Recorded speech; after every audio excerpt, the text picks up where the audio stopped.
为期3天的世界经济论坛第15届新领军者年会及夏季达沃斯论坛25号在大连开幕，吸引了来自近80个国家和地区的1600多名代表参会。国务院总理李强出席论坛开幕式并致辞。李强表示，中国加快发展新质生产力、新产业、新动能快速成长，有力支撑了中国经济持续健康发展，也为各国企业创造了更大合作空间。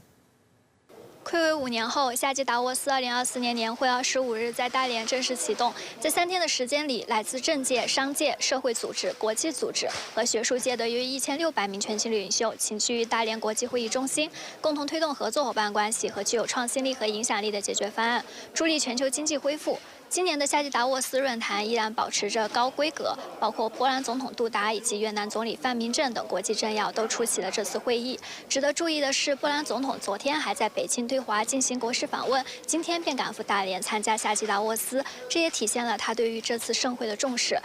李强总理也在开幕全会发表特别致辞，表示愿与各国一道携手共进，扬帆远航，共同推进世界经济这艘巨轮驶向广阔蓝海。 李强在致辞中表示，当前世界百年变局加速演进，全球经济发展面临重要关口。这次年会以未来增长的新前沿为主题，具有很强的现实针对性。我们要正视世界经济面临的增长困境，以更高远的视野、更宽广的胸襟来对待发展问题，把握新一轮科技革命和产业革命的重大机遇，在共同做大蛋糕中寻求自身合理利益，开辟经济增长 新的动力源。这些年，我们持续推进高质量发展，加快发展新质生产力，培育壮大新动能。中国新产业的快速崛起，顺应了全球科技革命、绿色发展的大趋势。我们抓住科技革命和产业变革的有利时机，大力推进 科技创新，鼓励我们企业在前沿领域率先布局，这既为中国经济发展增添了强劲的动力，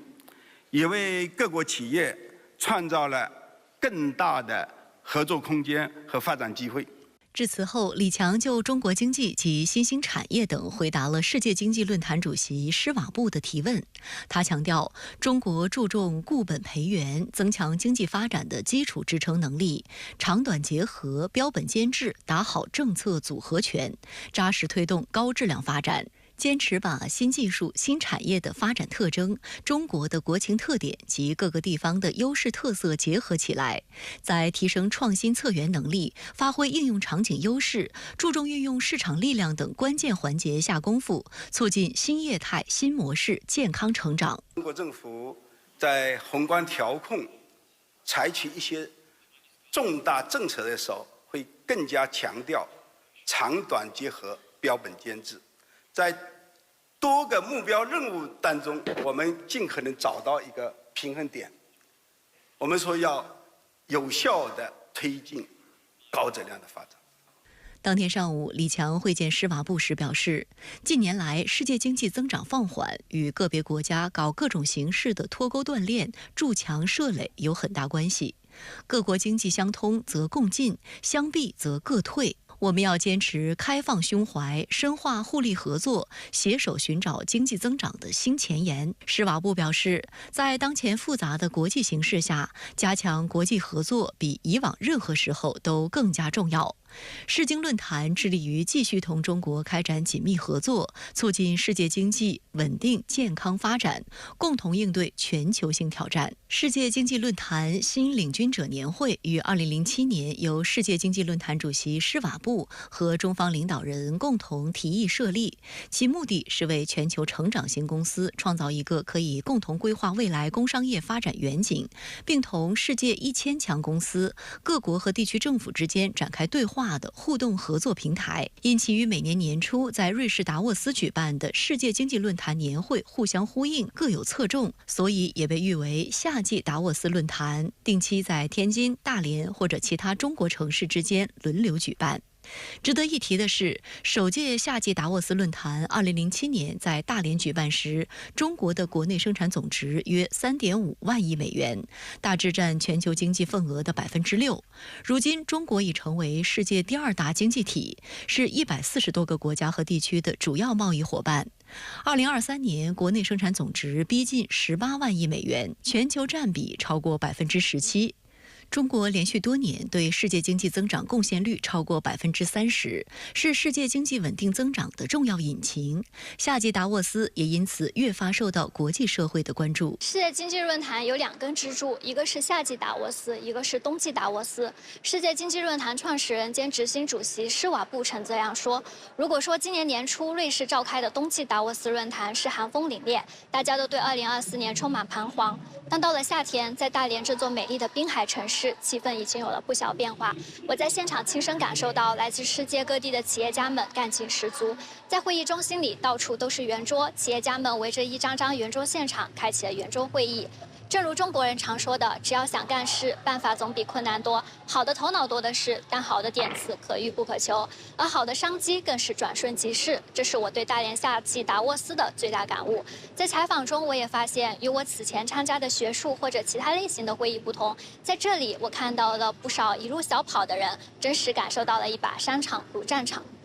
中国经济是夏季达沃斯论坛不变的主题之一。在今天的开幕式上，李强总理在特别致辞中表示，会进一步优化营商环境，有信心、有能力实现全年5%左右的经济增长目标。在其后的问答环节，世界经济论坛主席施瓦布先生亲自提问李总理，问题也相当尖锐，涉及负债率、老龄化和消费等舆论关注的焦点经济议题，这些也都是在座的嘉宾们所关注的。李强总理对发展中面临的挑战直言不讳，用中医常说的词“固本培元”来阐释中国政府发展经济的方案。起初我还担心外国朋友们是否能够听得懂中国味道十足的本和元的哲学概念，但我注意到他们在听完翻译后频频点头，看来是认同了中国的思路。我在后来的采访中也问及一些外国嘉宾们这个问题，他们说，因为你们中国是不折不扣的行动派，第一步最难，不是吗？还有人这样来反问我。作为这个夏天最受瞩目的主场外交，开幕式上还来了不少外国的领导人，包括波兰总统杜达和越南总理范明正，他们都出席并发表致辞。有意思的是，他们也趁机来推销自己的国家，为自己的产业和经济环境代言。开幕会结束后，我与杜达总统打了个照面，他当时脸上洋溢着喜悦的微笑。看来在夏季达沃斯，总统先生收获满满。就在几个小时之前，波兰正式加入中国的免签朋友圈，大家都收获满满。我想这也是夏季达沃斯的魅力所在，更是中国的开放大门越开越大的吸引力所在。夏季达沃斯论坛已在大连开幕，吸引了80个国家和地区的1600多人参会。那在美欧政府层面加大对华经贸打压的背景下，外国企业用脚投票看好中国市场，释放了什么信号呢？中国拥有全世界最大的消费市场之一，同时呢，中国目前呢也是全球吸引外资的热门对象国。同时，中国也拥有规模庞大、质量很高的劳动力队伍。最后呢，特别值得一提的是，从芯片到电动汽车这样的高科技制造业，中国企业已经逐渐站在了世界技术研发的前沿。因此啊，中国经济在达沃斯论坛上处于这样一种耀眼的热门地位，其实呢也反映出啊，众多的企业它其实呢不受各国政府的主观政策影响，更多的是基于市场经济规律，用脚投票。实际上，他们这种行为呢，充分表明中国无论作为贸易伙伴还是投资对象，都是目前各国企业青睐的目标。这一点其实啊，通过各国企业在达沃斯论坛上的各种表现呢，可以充分的体现出来。所以说啊，达沃斯论坛呢，其实呢也是啊各国经济的一个试金石，一个晴雨表。那么中国经济呢，实际上在达沃斯论坛这样一个重要的世界级经济平台上，已经得到了充分体现，那就是中国经济仍然在整个世界经济当中具有不可替代的重要地位。这一点呢，其实通过世界各国企业的这种表现呢，可以充分的得到印证。